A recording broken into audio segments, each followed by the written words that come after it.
Ngayong araw nga bibisitahin natin ang mag-asawang nagkaroon ng sakit at nakatira sa tagpi-tagping tahanang ito na tanging trapal at kumot ang kanilang dingding. Sa aking pagpunta ay pag-uusapan kung saan itatayo ang kanilang bagong tahanan na matagal na nilang pinapangarap.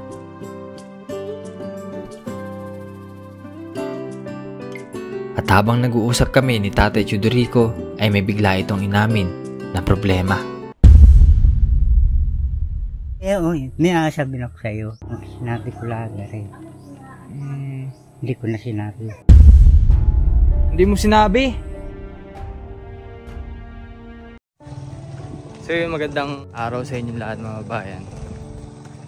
Babalikan natin si Nanay Bibilita para asikasuhin din yung yung pinakampabahay bagang gagawin. At ipa-finalize na po kung doon na mismo niya ilalagay o ipapalagay yung bagong gagawin tahanan. Kasama natin si Tatay Rene. So siya yung magsusukat po ng gagawin para sa ganun po ay masukat din yung yung pinakang lupa. Kasi baka mamaya pag saka nagagawin hindi po magtugma.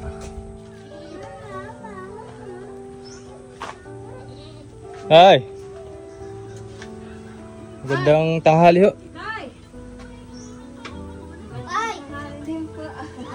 Hello po. Hi! Hi! Hindi tayo makilala ni Tatay Chudorico. Tuloy po. Sige po. Anak po kayo ni Nanay? Opo, panganay po. Panganay po. Si Nanay po. Sige tay. Nasa bayan po. Ay, nasa bayan. Ito po si Tatay. Tatay Rene. Tatay Rene. Yung magawa ng bahay. Ay, magawa? Oo.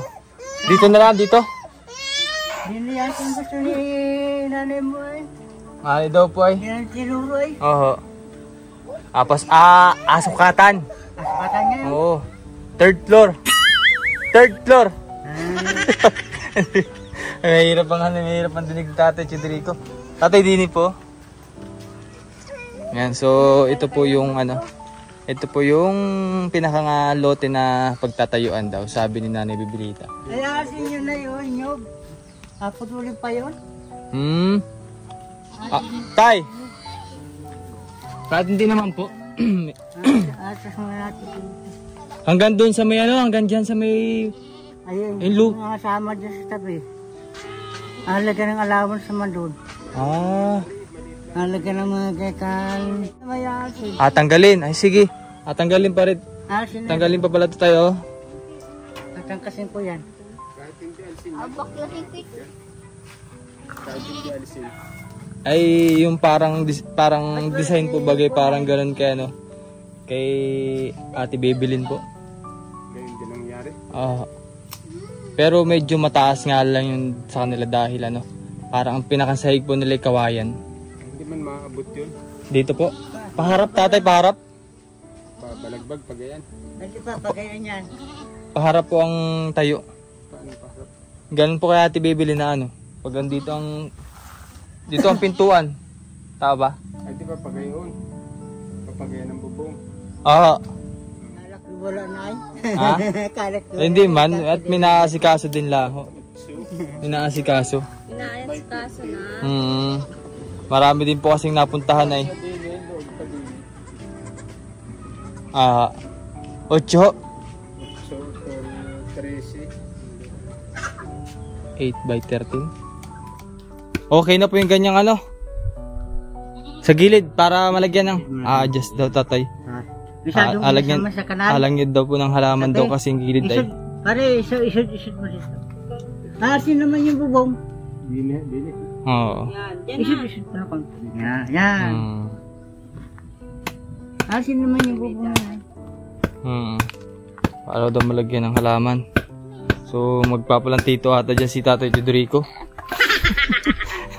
So ang pinakang design po kasi nun ay parang ganun kay Ate Bebelin po ba. Tapos ang pinakasahig ay kawayan para hindi na maputikan bagay yung loob. Medyo nakataas po ng konti. Ang ganda. Ito matatanggal. Matatanggal talaga to. Natin yan ay. Hindi kayo mo eh. Ite, layo-layo muna. So bali, asikasuhin lang po muna yung paglalagyan. Parang sa ganun ay, pagpunta namin dito sa sunod ay siguro may dala na kaming materialis para maayos lang po. At yun nga, salamat din po pala kay Ma'am Betty na tumutulong po sa ating mga kababayan na katulad po nila tatay na talagang walang-wala po. Nagbakasyon pala si Nanay Bibilita. Nagbakasyon sa bayan. Oo. Kaya pala wala kang kasama. Wala. Si ate lang. Eh, bago dating yan. Bagong dating lang. Hindi wala kang kasama kahapon. Ay, meron. Yung mga bata Sina kuya dito. Yung lalaki. sa araw ay wala. Nagkatrabaho. Oo. Sa gabila na uwi. Sure na, sure. Sure na? Oo. Baka mamaya magka-problema. Wala na. Uy, may sabi na ko sa'yo. Ano yun? Pwede pa baga kumakunan. Kaya nanay mo hindi Nasakit. Hindi may balok ko. Ayang kuwandi, sabi mo mabili ng yung pabibi. Bumili na kami. Oo. Ay nataas, nababa, nataas, nababa. Ay, sino nag-check? Oo. Sino nag-check? Ikaw? Ako gayon din. Ikaw ang nag-check Patingin din ako. Ay, Kami ako na nagakuan. Basta pag ako na nagalagay din eh. Bago napundot ko. Sino nag-monitor? Ay, wala. Sino nag-monitor? Monitor. Si Tuto. Mataas, pababa, mataas, pababa. Nataas bago nababa. Ako yung naawa man din. Kunaiyak na lang ay pagkwat. Bakit? Sana ako kahit ako masakit may masakit pa sa akin. Bali wala na yung din ako nagkakwat. Sabi man din ng iba, bakit di ka nagpartingin eh? Lumasama na ang kwan ng isip mo sa. Oo. Ay, hindi mo sinasabi sa akin na meron ka palang problema din. Hindi ko sinabi na sa iyo. Ang sinabi ko lang rin. Hindi ko na sinabi. Tsaka yung rin. Ano? Ano yan? Ano? Sa bato. May problema rin sa bato. Meron din ako. Masakit isip. Sakit pag Dapat pina-check up mo yan. At pina-check up mo. Nung sa hospital tayo. Check up. Magkapacheck up. Ay, paano nga wala nga may kuhan pa pa. Hindi, nun tayo. Ay, kailan? Hindi mo sinabi. Kailan? Ay, hindi ko nga sinabi. Pinabayaan ako na lang. Ako nahihiya. So, yun palang meron Ako pala ding nahihiya problema sa si iyo. Tate Chodrico. Baka naman magano'n ko. Sinamantala na namin kasama. Pagkaan.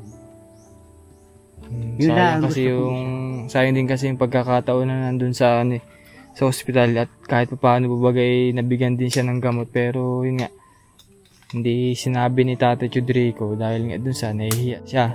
Sakali naman po may pagkakataon na mapacheck up ulit si natatay ay dadalhin ulit sa hospital Pinagpasalamat na sa iyo.